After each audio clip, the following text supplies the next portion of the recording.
Friends, কিছুক্ষণ আগেই Khanpur high মাদ্রাসা 2026 সেশনের দশম শ্রেণীর ভূগোল বিষয়ের পরীক্ষা সম্পূর্ণ হলো। আমরা দেখে নেব কোন ধরনের প্রশ্নগুলো এসেছিলো এবং তার সঠিক উত্তর কী হতে চলেছে। প্রথম প্রশ্ন দেওয়া আছে, তোমরা স্ক্রিনে দেখে নাও। এমসিকিউ টাইপ 6টা এমসিকিউ রয়েছে। তো প্রথম প্রশ্ন রয়েছে, রেডিও তরঙ্গ বা বেতার তরঙ্গ ফিরে আসে কোন স্তরে? তাহলে রেডিও তরঙ্গ বা বেতার তরঙ্গ বায়ুমণ্ডলে যে স্তর থেকে ফিরে আসে সেটা হচ্ছে যে আইনোস্ফিয়ারে, যেটার অপর নাম বলা হয় যে থার্মোস্ফিয়ার। কোন জলবায়ুতে উষ্ণতার কোনো পরিবর্তন লক্ষ্য করা যায় না? নিরক্ষীয় জলবায়ু অঞ্চলে কখনো ঋতু পরিবর্তন হয় না, সর্বদাই সারা বছর ব্যাপী বৃষ্টিপাত হতে থাকে।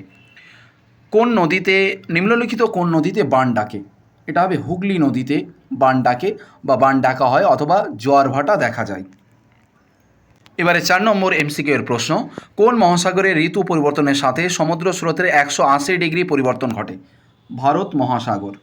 নিম্নলিখিত কোনটি করমুক্ত বন্দর? কান্ডালা। তোমরা মনে রাখবে এই প্রশ্নটা অত্যাধিক ভিভিআই, যে কোনটি করমুক্ত বন্দর? তো করমুক্ত বন্দর হচ্ছে কান্ডালা। এটাকে আবার শুল্কমুক্ত বন্দরও বলা হয়। এই কান্ডালা বা করমুক্ত বন্দর যেখানে রয়েছে সে রাজ্যটার নাম হচ্ছে গুজরাট। ভারতবর্ষের কোন শহরে তথ্য প্রযুক্তি শিল্প সবথেকে বেশি উন্নত লাভ করেছে? তাহলে এটা সিলিকন ভ্যালি। তো সিলিকন ভ্যালি বলো বা বড় বড় ইন্ডাস্ট্রি যেগুলো রয়েছে সেটা হচ্ছে বেঙ্গালুরু। বেঙ্গালুরুতে বিরাট বড় বড় তথ্য প্রযুক্তি শিল্প কেন্দ্র রয়েছে, তাই এটাকে ভারতের সিলিকন ভ্যালিও বলা হয়। তো এমসিকিউ খানপুর হাই মাদ্রাসা যে 6টা এমসিকিউ দিয়েছে, এই 6টা এমসিকিউ অত্যাধিক মোস্ট ইম্পর্টেন্ট প্রশ্ন দিয়েছে। এবারে আমরা দেখব এক নজরে শুদ্ধ অশুদ্ধ প্রশ্নের সঠিক উত্তর। ট্রোপোস্ফিয়ারে উচ্চতা বাড়লে উষ্ণতা বাড়ে, এটা একদম না, এটা হবে মিথ্যা। কারণ ট্রোপোস্ফিয়ারে উচ্চতা বাড়লে সাধারণত উষ্ণতাটা কমে, তবে খুব কম ক্ষেত্রে একটু বেড়ে যায়, তখন সেটা বৈপরীত্য উষ্ণতা বলা যায় সেটাকে, তো এটা মিথ্যা হবে। বেঙ্গুয়েলা স্রোত আটলান্টিক মহাসাগরে প্রবাহিত হয়, একদম সত্য। আর গুরগাঁও একটি মোটর গাড়ি নির্মাণ কেন্দ্র, এটাও সত্য। এরকমই পরবর্তী ক্লাসের জন্য এবং এরকমই প্রশ্নের সমাধানের জন্য অবশ্যই তোমরা যারা হাই মাদ্রাসা রয়েছো ক্লাস 10-এ, অবশ্যই চ্যানেলটাকে সাবস্ক্রাইব করবে। আলোচনা ভালো লেগে থাকলে অবশ্যই লাইক দিয়ে উৎসাহিত করবে, প্রেজেন্টটা দিয়ে যাবে। আমরা দেখব এবারে শূন্যস্থানের প্রশ্ন রয়েছে। ড্যাশ ফসলকে দিয়ে ভারতের সবুজ বিপ্লব শুরু হয়? তো ভারতের সবুজ বিপ্লব শুরু হয় জেনারেলি, এটা প্রত্যেকের জানা আছে, গম, সবুজ ফসল। আর মগ্ন চড়াগুলি ড্যাশ সংগ্রহের গুরুত্বপূর্ণ স্থান? তো এটা হবে মৎস্য সংগ্রহের গুরুত্বপূর্ণ স্থানই হচ্ছে মগ্নচড়া। মগ্নচড়া গ্র্যান্ড ব্যাংকে অবস্থিত। ড্যাশ স্থলভাগের বিধ্বংসী ঘূর্ণিঝড়?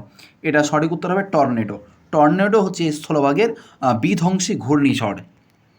এবারে আমরা দেখব নিম্নলিখিত এক কথায় বা নিচের প্রশ্নগুলি এক কথায় এসে কিউ রয়েছে তিনটা করতে হবে। তুমি কোন জলবায়ু অঞ্চলে বসবাস করো? তো উত্তর হচ্ছে যে ক্রান্তীয় মৌসুমী জলবায়ু অঞ্চলে আমরা কিন্তু বসবাস করি, ক্রান্তীয় মৌসুমী জলবায়ু অঞ্চলে। মেরু অঞ্চলে কোন চাপ বলয় অবস্থান করে? এটা হবে মেরু দেশীয় উচ্চচাপ বলয়। মেরু দেশীয় উচ্চচাপ বলয়। এবারে আমরা এক নজরে এবারে এসএ কিউ এর 3 নম্বর প্রশ্ন দেখে নেব। পৃথিবীর বৃহত্তম মগ্নচড়া কোনটি? Grand bank. ভারতের ডেট্রিয়ট কোন শহরকে বলা হয়? চেন্নাইকে ভারতের ডেট্রিয়ট শহর বলা হয়। তো এসএ কিউ আমি বলবো যে 3টা করতে বলেছে, 3টা একদম ঠিক আছে। প্রশ্ন ইজি টাইপই আছে। আচ্ছা, এবারে 2 মার্কের প্রশ্নগুলো দেখে নাও। প্রশ্ন কি আছে? ধারণযোগ্য উন্নয়ন কি? এটার অপর নাম হবে স্থিতিশীল উন্নয়ন কি? হিম প্রাচীর কাকে বলে? নিরক্ষীয় জলবায়ু অঞ্চলে 2টি বৈশিষ্ট্য। 2টা করতে বলেছে, 3টা দিয়েছে। প্রশ্ন 2টা সংজ্ঞার ক্ষেত্রে মোস্ট ইম্পর্টেন্ট আছে। যাক, প্রশ্ন ইজি আছে। আচ্ছা, এবার 3 মার্কের আমরা এক নজরে দেখে নেব। সমুদ্রবায়ু স্থলবায়ুর মধ্যে পার্থক্য most important. Green house effect কি? নরওয়ে উপকূলে শীতকালে বরফমুক্ত হয় কেন? আর পশ্চিমবঙ্গের জনঘনত্ব বেশি কেন? 2টা করতে বলেছে, প্রশ্ন ইজি আছে, 2টা অনায়াসে করা যাবে। এবারে পরবর্তী আমরা 5 মার্কের যে প্রশ্নগুলো দেখব। চিত্রসহ পরিচলন ও শৈলক্ষে বৃষ্টির প্রক্রিয়া ব্যাখ্যা করো।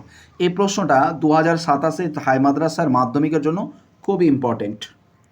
তারপরে পরবর্তী প্রশ্ন আছে, চিত্রসহ সমুদ্র স্রোত সৃষ্টির কারণ লিখো। ইম্পর্টেন্ট। ভারতের কৃষির বৈশিষ্ট্যগুলি কী কী? পরীক্ষায় আসতে চলেছে হাই মাদ্রাসা মাধ্যমিকে। তারপরে দেখো, পূর্ব ভারতে ইস্পাত শিল্পকেন্দ্র গড়ে ওঠার কারণগুলি আলোচনা করো। একদম খুব সুন্দর প্রশ্ন করেছে। এবার আমরা মানচিত্রের অর্থাৎ ম্যাপের কয়েকটি স্থান চিহ্নিত করতে বলেছে, দেখে নেব।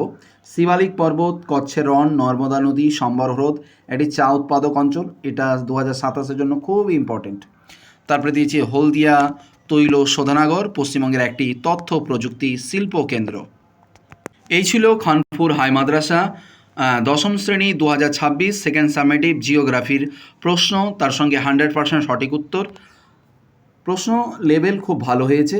তোমরা কে কত স্কোর করেছো অবশ্যই কমেন্টে জানাতে পারো। আর এরকমই আলোচনা পেতে আমাদের চ্যানেলটাকে অবশ্যই সাবস্ক্রাইব করবে। দেখা হচ্ছে পরবর্তী ক্লাসে। হাই মাদ্রাসা নাম্বার 1 ইউটিউব চ্যানেল সর্বদা তোমাদের সঙ্গে, তোমাদের পাশে।